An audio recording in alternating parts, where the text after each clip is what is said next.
There are deaths that come with answers, and deaths that arrive wrapped in silence so thick it refuses to dissolve with time. Natalie Wood's final night belongs to the second kind, a night that ended not with clarity, but with questions Hollywood never truly wanted to ask. To the world, Natalie Wood was elegance embodied. From childhood stardom to mature grace, she carried a presence that felt both luminous and restrained. A woman who seemed to understand the weight of the camera without ever surrendering her soul to it. She was adored, respected, and admired not for spectacle, but for control, which is why the manner of her death felt so profoundly wrong. On the surface, it was described as an accident, a fall, cold water, darkness. But beneath the official words lived a discomfort no statement could erase. Inside her home, in the days before that night, everything appeared ordinary, almost deliberately so. Packed bags near the door, conversations about future roles, plans not yet lived. There was no farewell, no hint that something irreversible waited just beyond the horizon. And yet, when dawn came, Natalie Wood was gone. The Pacific Ocean offered no explanation. The boat remained. The witnesses stayed silent. Hollywood moved forward quickly, as it always does. But the questions lingered, suspended in the collective memory like an unanswered echo. Why did a woman known for her lifelong fear of water end up alone in the dark sea? Why did time blur the details instead of sharpening them? Why did silence become the loudest presence in the room? Natalie's fortune, her fame, her legacy, none of it could protect her from that final unanswered moment. And in the quiet that followed, something unsettling took hold. The realization that some truths are not hidden by darkness, but by convenience. This is not a story about scandal. It is a story about absence, about a night that refuses to end, and about a woman whose final chapter remains unwritten. Not because it is unknown, but because it was never fully explained. Natalie Wood's rise was not sudden. It was cultivated with precision. From the moment she first appeared on screen as a child, Hollywood recognized something rare, a gaze that carried depth beyond her years, an emotional intelligence that cameras seemed to trust instinctively. Success followed her early, but unlike many child stars, Natalie learned quickly that survival required control. She grew up under studio supervision, where emotions were shaped, appearances refined, and personal boundaries quietly erased. Yet Natalie adapted. She studied. She observed. She learned when to speak and when silence offered protection. By the time she transitioned into adult roles, she had mastered the art of composure, a discipline that would define her entire career. Films like Rebel Without a Cause, Splendor in the Grass, and West Side Story transformed her into a symbol of restrained vulnerability. She played women caught between desire and expectation with an authenticity that felt almost autobiographical. Critics praised her subtlety. Audiences trusted her. Directors relied on her discipline. Natalie became the rare actress who seemed both fragile and unbreakable. But perfection has a cost. Behind the elegance, Natalie carried anxieties she never fully escaped. Childhood fame had taught her that affection could disappear without warning. Control, therefore, became her armor. She planned meticulously. She avoided unnecessary risks. She protected her image with quiet determination. And perhaps most tellingly, she carried with her a lifelong fear of dark water. A fear rooted in an incident from her childhood, whispered about but rarely acknowledged publicly. Her personal life mirrored this need for structure. Relationships were carefully chosen. Love was intense but guarded. Marriage offered stability, but also expectations she struggled to meet. She wanted privacy in a world that rewarded exposure. She wanted normalcy in an industry built on illusion. Inside her home, the atmosphere reflected that balance. Orderly rooms, soft lighting, schedules adhered to with near ritual. Natalie was not reckless. She was not careless. She was deliberate, which is why the chaos surrounding her final night feels so incompatible with the woman she had become. Her fortune grew steadily, her reputation remained intact, and her career entered a phase of selective, thoughtful choices. To the world she appeared safe, protected by experience, maturity, and control. But beneath that perfect image, something remained unresolved. A tension between who she was expected to be and the vulnerabilities she kept carefully hidden.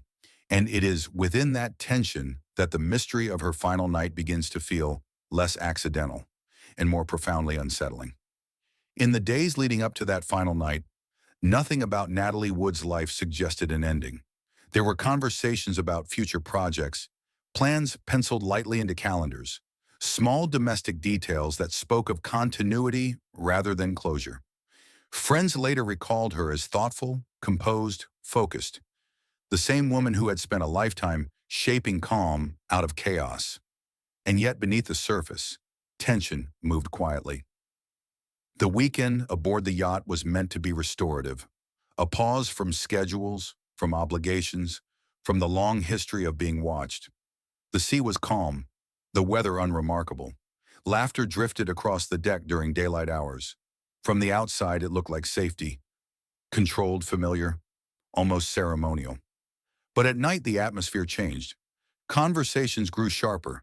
Silences stretched longer. The gentle sway of the boat amplified emotions that had nowhere else to go. Natalie, known for her sensitivity, felt shifts others tried to ignore. Words left unsaid weighed more heavily than those spoken. Alcohol blurred edges. Old insecurities resurfaced. The careful order she relied on began to slip. Inside the cabin, light flickered softly against polished wood. Shoes lay near the doorway. A jacket rested where it had been set down without thought. There was no sense of farewell, only interruption. A moment broken in half. What followed has been recounted many times, yet never fully agreed upon. Accounts diverged, timelines softened, details faded, the night fractured into versions that refused to align.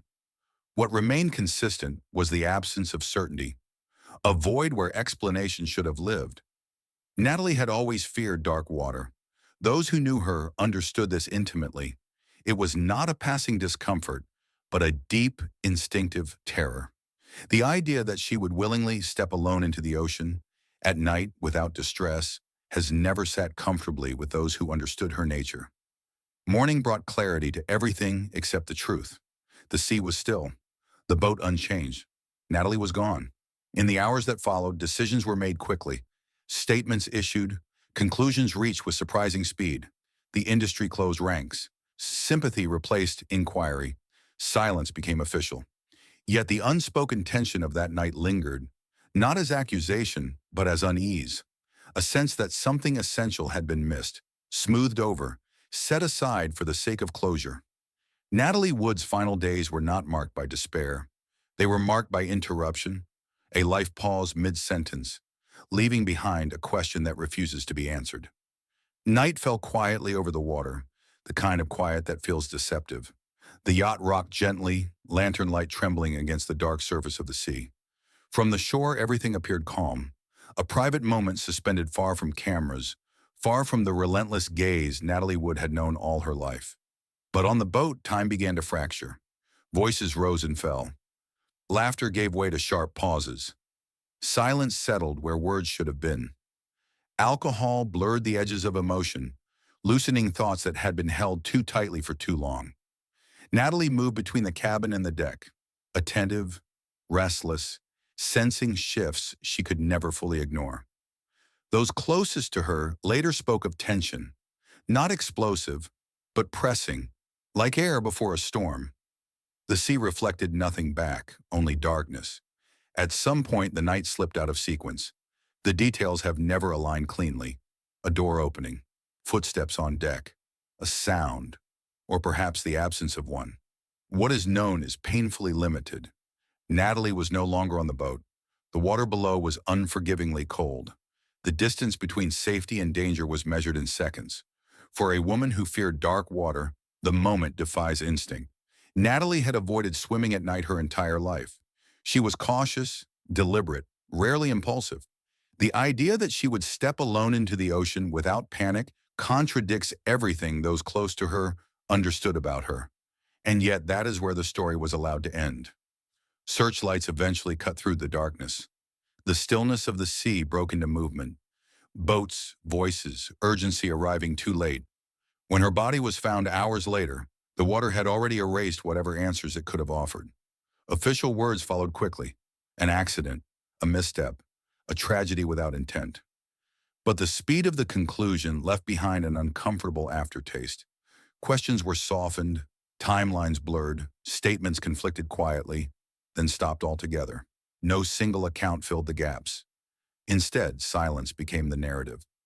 On that water under a sky indifferent to human certainty, Natalie Wood's life ended, not with clarity, but with ambiguity. A woman known for control vanished into a moment defined by chaos, a contradiction that has never resolved itself. The sea returned to calm by morning. The boat remained. Hollywood exhaled and moved on. But the night itself never truly ended.